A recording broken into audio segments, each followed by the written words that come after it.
जजेस, ब्यूरोक्रेट्स, सियासतदान, बैंकर्स, हर एक इन्वॉल्व है और 21 साल वो पैसे खिलाता रहा और ये लोग पैसे खाते रहे। नमस्कार, आप देख रहे हैं न्यूज वॉच इंडिया। मैं हूं आपके साथ अंजलि रजावत।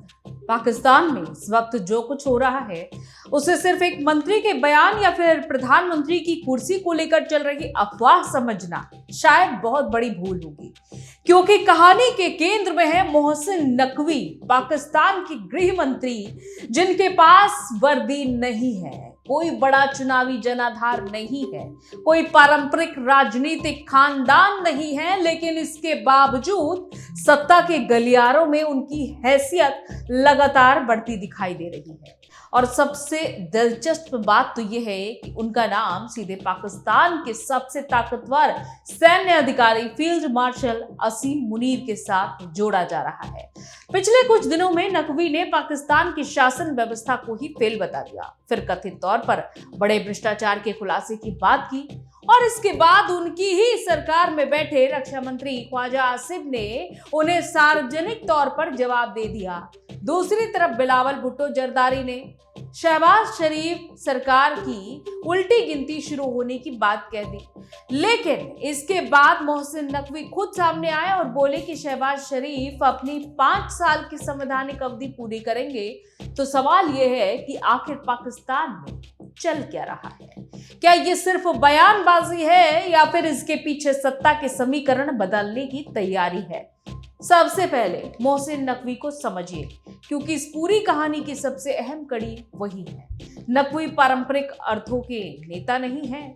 उनका राजनीतिक करियर किसी बड़े चुनावी संघर्ष से नहीं निकला। उन्होंने पत्रकारिता से शुरुआत की, CNN में इंटर्नशिप की और बाद में पाकिस्तान में अपना मीडिया नेटवर्क खड़ा किया। 2009 में उन्होंने सिटी मीडिया ग्रुप की शुरुआत की और धीरे धीरे कई टीवी चैनल्स और मीडिया संस्थानों से भी जुड़े। यानी कि राजनीति में आने से पहले ही उनके पास मीडिया, प्रशासन और सत्ता के अलग अलग हिस्सों से रिश्ते बनाने का अनुभव था। फिर जनवरी 2023 में उन्हें पंजाब का कार्यवाहक मुख्यमंत्री बनाया गया। यही वो दौर था जब इमरान खान और पाकिस्तान की सैन्य प्रतिष्ठान के बीच टकराव बेहद गंभीर हो चुका था और पंजाब की राजनीति का सबसे महत्वपूर्ण मैदान था। नकवी ने उस दौरान प्रशासन और सुरक्षा तंत्र के साथ नजदीकी तालमेल बनाया। 2024 के आम चुनावों के बाद उन्हें केंद्र में गृह मंत्री बना दिया गया और यहीं से उनका कद सिर्फ एक राजनीतिक नियुक्ति से कहीं ज्यादा बड़ा दिखाई देने लगा। अब आते हैं असीम मुनीर और मोहसिन नकवी के रिश्ते पर। पाकिस्तान की राजनीति में सेना का प्रभाव कोई नई बात नहीं है, लेकिन आज की स्थिति में असीम मुनीर की ताकत को समझना जरूरी है। उनके प्रभाव को सिर्फ रक्षा मंत्रालय या फिर सेना तक सीमित नहीं माना जा रहा है, बल्कि पाकिस्तान की विदेश नीति और रणनीतिक फैसलों में भी सेना की भूमिका बेहद महत्वपूर्ण है। ऐसे में जब मोहसिन नकवी जैसे एक सिविलियन चेहरे की ताकत बढ़ती है और उन्हें मुनीर के करीब माना जाता है, तो स्वाभाविक रूप से सवाल उठता है कि क्या नकवी सिर्फ गृह मंत्री हैं या फिर सैन्य प्रतिष्ठान और राजनीतिक सत्ता के बीच एक महत्वपूर्ण ब्रिज बन चुके हैं। मीडिया रिपोर्ट्स में भी उन्हें एस्टैब्लिशमेंट का पसंदीदा चेहरा बताया गया है और उनके बढ़ते प्रभाव को शहबाज शरीफ और जरदारी परिवार के लिए संभावित चुनौती के तौर पर देखा गया है। लेकिन यहाँ एक सावधानी जरूरी है कि नकवी और मुनीर के बीच रिश्तेदारी या फिर किसी तय सत्ता हस्तांतरण की बातें सार्वजनिक रूप से आधिकारिक तौर पर साबित नहीं हुई है। इसीलिए इन दावों को राजनीतिक विश्लेषण और अटकल के रूप में देखना चाहिए, तथ्य के रूप में नहीं। अब कहानी में सबसे बड़ा मोड़ आता है नकवी के हालिया बयानों से। उन्होंने पाकिस्तान के गवर्नेंस स्ट्रक्चर पर सवाल उठाते हुए कहा है कि जिस सिस्टम में देश चल रहा है वो फेल हो चुका है। उनका तर्क था कि अगर यही सिस्टम चलता रहा तो 10 साल बाद भी पाकिस्तान उन्हीं समस्याओं पर चर्चा करता रहेगा। अब जरा सोचिए, ये बयान विपक्ष का नेता नहीं दे रहा था, ये बयान पाकिस्तान सरकार का गृह मंत्री दे रहा था। यानी वो व्यक्ति जो खुद उसी सिस्टम का हिस्सा है, उसी सिस्टम को नाकाम बता रहा था। और यहीं से सवाल उठे कि क्या नकवी वास्तव में शहबाज सरकार की आलोचना कर रहे हैं या फिर किसी बड़े इंस्टीट्यूशनल बदलाव की जमीन तैयार कर रहे हैं। इसके तुरंत बाद एक और बयान आया जिसने राजनीतिक हलचल बढ़ा दी। नकवी ने एक घोटाले के पर्दाफाश की बात कही जिसमें नेताओं, जजों, वकीलों, अधिकारियों और बैंकरों तक के शामिल होने का दावा किया गया। उन्होंने किसी व्यक्ति का नाम नहीं लिया, लेकिन कार्रवाई की बात जरूर कही। पाकिस्तान जैसे देश में जहां राजनीतिक और सैन्य प्रतिष्ठान के बीच शक्ति का संतुलन हमेशा संवेदनशील रहा है, ऐसे बयान को सामान्य प्रशासनिक बयान मानना मुश्किल है। और इसी वजह से राजनीतिक हलकों में ये सवाल उठने लगा है कि आखिर नकवी किसके खिलाफ संदेश दे रहे हैं। क्या उनका निशाना भ्रष्टाचार है या फिर मौजूदा राजनीतिक व्यवस्था के कुछ ताकतवर हिस्से? बात यह है कि हर एक के लिए एक कानून होना चाहिए, चाहे वो गरीब है चाहे अमीर। ये नहीं हो सकता कि गरीब के लिए कुछ और अमीर के लिए कुछ और। इसीलिए हम ये कोशिश कर रहे हैं। और इतना बड़ा स्कैम मैंने नहीं ख्याल पाकिस्तान की हिस्ट्री में होगा जिसमें जजेस, ब्यूरोक्रेट्स, सियासतदान, बैंकर्स हर एक इन्वॉल्व है। और 21 साल वो पैसे खिलाता रहा और ये लोग पैसे खाते रहे। तो मेरा ख्याल है कि अभी सिर्फ बिल्डिंग तक नहीं हमें रहना चाहिए। मैं तो पूरी तजवीज़ दूंगा कि जो इसमें जिसने उनको नुकसान पहुंचाया उन सबके पीछे जाना चाहिए। लेकिन इसमें कोई पोलिटिकली नहीं कहा जाता कि जिस पे पोलिटिकल नंबर शेयरिंग है उसका भी बस मैं वो नहीं बोलूँ बेहतर है। मैं तो सिर्फ इतना ही कहूँगा कि जो सीडीए का मौक़िफ़ है मैं उसकी भरपूर हिमायत करता हूँ और उनको सपोर्ट करूँगा। लेकिन फिर सरकार के भीतर से ही प्रतिक्रिया भी आ गई। रक्षा मंत्री ख्वाजा आसिफ ने नकवी को लगभग सार्वजनिक रूप से चुनौती दे दी। उन्होंने तंज करते हुए कहा कि अगर नकवी को सिस्टम में इतनी समस्या दिखाई देती है तो बदलाव की शुरुआत गृह मंत्रालय से ही कर देनी चाहिए।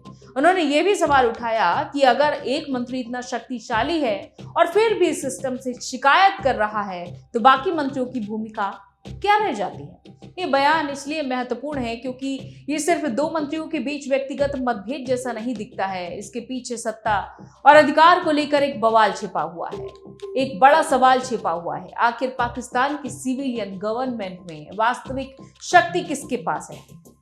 प्रधानमंत्री के पास, मंत्रिमंडल के पास, या फिर उन लोगों के पास जिनका मिलिट्री एस्टैब्लिशमेंट से सीधा संपर्क है?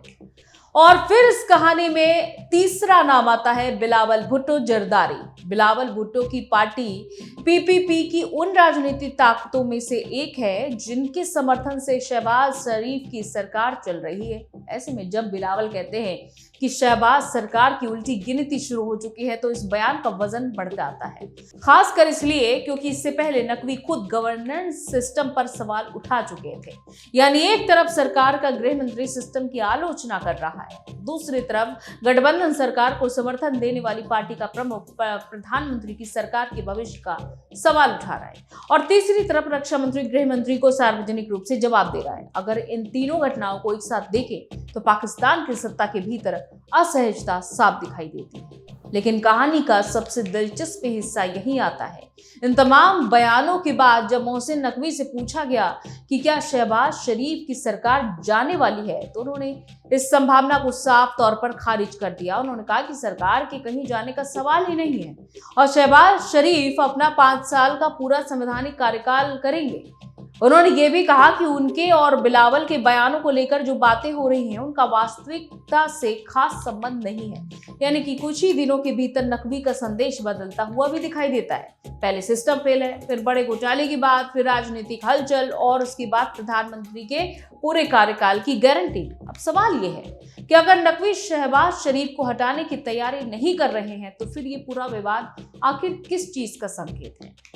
इसका एक जवाब पाकिस्तान की राजनीति की पुरानी संरचना में छिपा है। पाकिस्तान में सत्ता हमेशा सिर्फ संसद के आंकड़ों से तय नहीं होती है। यहाँ राजनीतिक दलों के अलावा सेना, खुफिया प्रतिष्ठान, प्रांतीय ताकतें, कारोबारी समूह और अलग अलग राजनीतिक परिवार भी सत्ता के समीकरण में महत्वपूर्ण भूमिका निभाते रहे हैं। शहबाज शरीफ और नवाज शरीफ का राजनीतिक आधार मुख्यतः पंजाब से आता है। दूसरी तरफ आसिफ अली जरदारी और बिलावल भुट्टो का सबसे मजबूत राजनीतिक आधार सिंध है। अगर एस्टैब्लिशमेंट किसी ऐसे सिविलियन चेहरे को आगे बढ़ाती है जिसका अपना पारंपरिक राजनीतिक परिवार या फिर मजबूत इलेक्टोरल बेस नहीं है तो वो पुराने राजनीतिक घरानों पर निर्भर हुए बिना सत्ता के साथ काम कर सकता है। और मोहसिन नकवी की सबसे बड़ी खासियत यही है। तो फिलहाल इस वीडियो के अंत में यही कहना चाहूंगी कि आपको इस वीडियो को लेकर क्या राय रखनी है, अपनी राय रखिएगा जरूर। कमेंट सेक्शन आपके लिए ही खुला हुआ है और इस वीडियो को ज्यादा से ज्यादा शेयर करिएगा, लाइक करिएगा, चैनल को सब्सक्राइब करना बिल्कुल मत भूलिएगा। नमस्कार।